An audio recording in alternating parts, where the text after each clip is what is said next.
بسم اللہ الرحمن الرحیم۔ حضرت ابو خالد یعنی عبد الرحمن بن زہیر رضی اللہ تعالیٰ عنہ سے روایت ہے،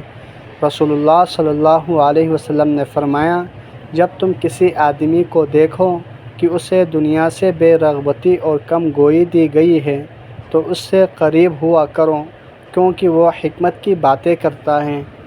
حضرت ابو ہریرہ رضی اللہ تعالیٰ عنہ سے روایت ہے، رسول اللہ صلی اللہ علیہ وسلم نے فرمایا،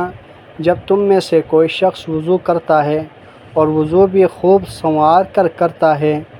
پھر مسجد کی طرف آتا ہے تو صرف نماز کے لیے گھر سے نکلتا ہے، نماز کے سوا اور کوئی مقصد نہیں ہوتا، تو وہ جو قدم بھی اٹھاتا ہے اس کے بدلے اللہ تعالیٰ اس کا ایک درجہ بلند فرماتا ہے اور ایک گناہ معاف کرتا ہے۔ اس کو اسی طرح ثواب ملتا رہتا ہے حتیٰ کہ وہ مسجد میں داخل ہو جاتا ہے۔ پھر جب وہ مسجد میں داخل ہو جاتا ہے تو جب تک وہ نماز کی وجہ سے رکا رہتا ہے، ثواب کے لحاظ سے نماز ہی میں شمار ہوتا ہے۔ حضرت ابو حمید ساعدی رضی اللہ تعالیٰ عنہ سے روایت ہے، رسول اللہ صلی اللہ علیہ وسلم نے فرمایا، جب تم میں سے کوئی شخص مسجد میں داخل ہو تو اسے چاہیے کہ نبی کریم صلی اللہ علیہ وسلم پر سلام بھیجیں، پھر کہیں،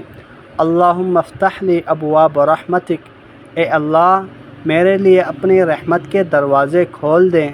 اور جب باہر نکلیں تو کہیں، اللہم انی اسألک من فضلک، اے اللہ میں تجھ سے تیرا فضل مانگتا ہوں۔ حضرت ابو ہریرہ رضی اللہ تعالیٰ عنہ سے روایت ہے، رسول اللہ صلی اللہ علیہ وسلم نے فرمایا، جب نماز کی اقامت ہو جائے تو نماز کے لیے دوڑ کر نہ آؤ، بلکہ معمول کے مطابق مناسب رفتار سے اطمینان سے چلتے ہوئے آؤ، پھر جتنی نماز جماعت کے ساتھ مل جائے پڑھ لو،